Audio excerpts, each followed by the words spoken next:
So because I'm Leo, I'm really good at seeming like confident on the outside, but maybe being a bit sensitive on the inside. And so I was kind of good at like putting myself forward and continuing to do that even when I was being rejected. But yeah, like it hurts when people say no to you or people don't show up for you.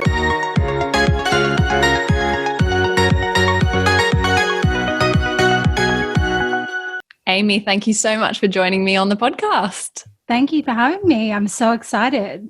What a treat. So my first question for you, Amy, is if we had just met at a dinner party, how would you explain what you do, what your expertise is, how you help people in a sort of like 30-second elevator pitch?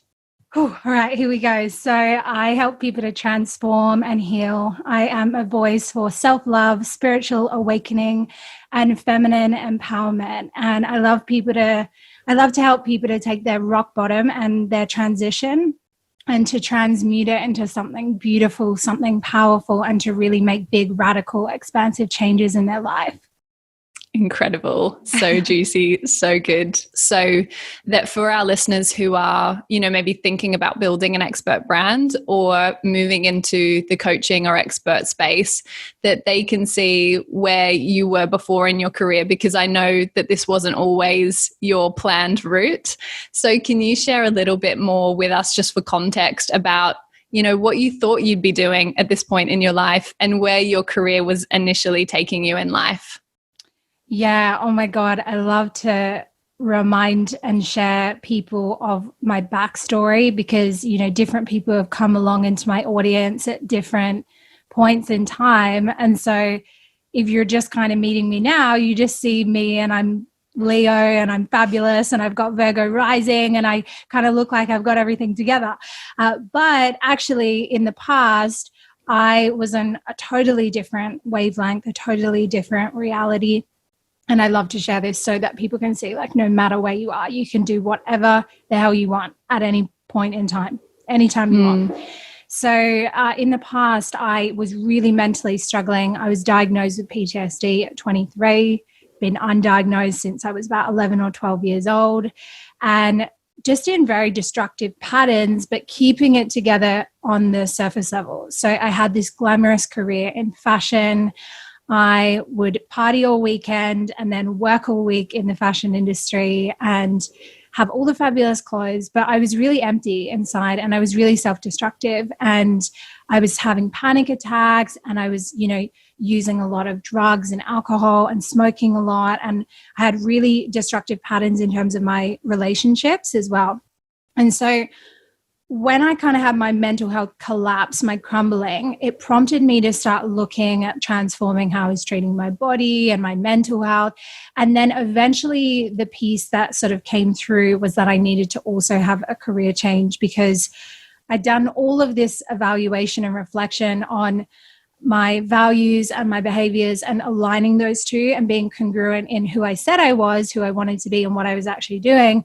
But the career was the missing piece. That was like the one I was most reluctant to address because I had spent so many years building this fabulous on the outside career. So, Amy, when I work with clients, we often talk about kind of this idea of finding an ideal client and really discovering that client's pain points, their frustrations, their fears. But so often I see in an expert business, this evolves and it changes over time. So I'd love for you to take our audience back to when you first started building your personal brand and your coaching business. And at that time, what your focus was and who you sort of thought you would work with at that time. Yeah, for sure. So I'm kind of a walking transformation and evolution. I mean, even who I was yesterday is different to who I am now. And what I have loved about building my business is that I haven't ever put myself in a box. So the box just keeps expanding and evolving and changing. And I don't really explain it. My audience has evolved and changed and expanded with me, which is really, really cool. So when I first started, we were actually working together, you were my business coach. It was before I'd even launched my business. I just knew I need accountability. I need someone to show me the ropes, and I need someone that I can bounce ideas back and forth with so I can kind of clarify exactly what I want to manifest and what I want to create. So when I first birthed this business into the world, I was wellness with Amy. I was a wellness coach, and I was really intrigued and interested in helping women who didn't feel very confident or who felt stressed out to, get down into the roots of why that was. Why are they emotional eating? Why are they having their hair fall out? Why are they having these issues in their physical body? And how do we transform that on a more holistic level? So over time, it's moved from wellness coach to spiritual healing, to sexual healing, to transformational healing, to breath work, to meditation, to connecting to your spirit guides and like the angelic realms. And it's really cool because I've never had to put myself in a box, and I continue to evolve. And I'm sure that my business will continue to evolve, as well as my soulmate client, I call it, not ideal client, I say my soulmate client. And so as I transition, so does my soulmate client. And also I think that's why people are attracted to working with me, because usually people who work with me are going through a transition in their own life. And so can we kind of unpack some of the actual practical steps that you took? Because I know that you qualified as a health coach. What were the other initial steps for you in kind of setting up a business? Yeah, so I booked my health coach training the day that I got that transmission in my journal. I literally got on the internet, and as synchronicity would have it, this ad kept coming up for this school, IIN, that I did my first training with. And so I booked it, and I spent a year doing that. And during that year, I started to work with some principles of manifestation. So I wasn't very confident. I had that voice in my head of like, who are you to do this? Who are you to tell people about their health, given your history? But I kept showing up, and I started going to events and meeting people and networking. And I did this thing where I started connecting with hundreds of people in the industry and just saying, how can I support your business? I was trying to put like abundance out into the ether. And, as karmic laws would have it, maybe it will flow back to me at some point. And so over time, from showing up every day, showing up on Instagram when 100 people followed me and I was embarrassed, learning to get my face on video, which was really intimidating at the start. And now I'm like the stories queen. I do all sorts of things on my Instagram stories, and just continuing to take action, like taking action every single day, taking action even when there was rejections, when people said no, when people in the industry rejected me or, didn't want to buy of me, and just continuing to like trust and believe in myself. And you get that self-belief by taking action. And I think also investing in yourself, I think is very important when you're a coach. Energetically, if you want clients to invest in you and you're raising your prices again and again, okay, that's fine. But why are you raising your price? Like, what have you invested in? What magic have you added to your toolkit? What extra value are you bringing to command that energy exchange of money? And, I've continuously invested in my business, and it continues to grow and thrive. Amy, can you talk a little bit about visibility? So what were some of the mental, emotional sort of struggles or challenges that you worked through to really own your visible personal brand and really put yourself out there with confidence? Yeah. So because I'm Leo, I'm really good at seeming like confident on the outside, but maybe being a bit sensitive on the inside. And so I was kind of good at like putting myself forward and continuing to do that even when I was being rejected. But yeah, like it hurts when people say no to you, or people don't show up for you, or, for example, as I've got progressively more and more spiritual, a lot of people in the industry have like not been about that vibe and like unfollowed me and not supported me and things like that.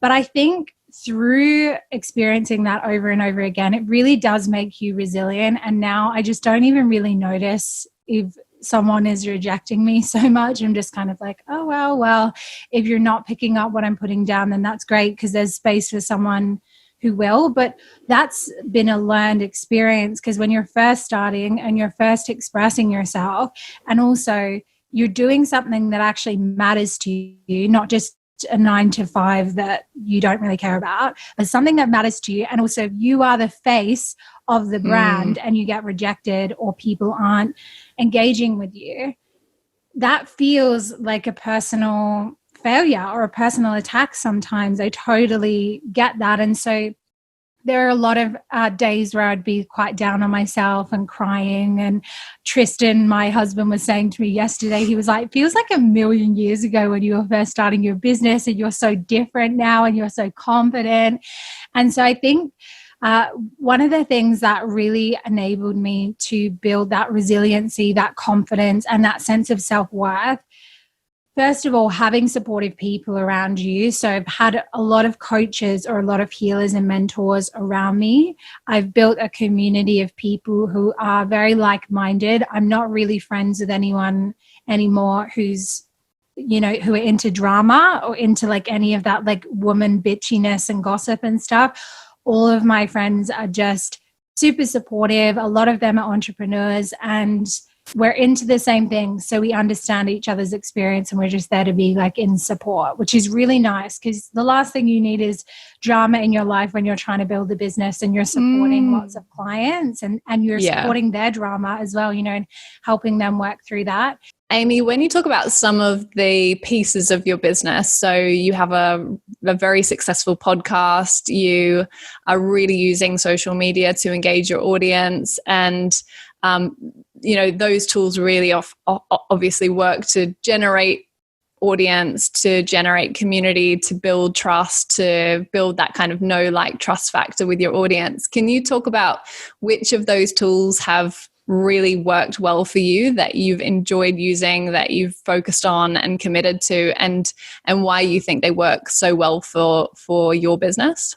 So 2 things, Instagram and the podcast.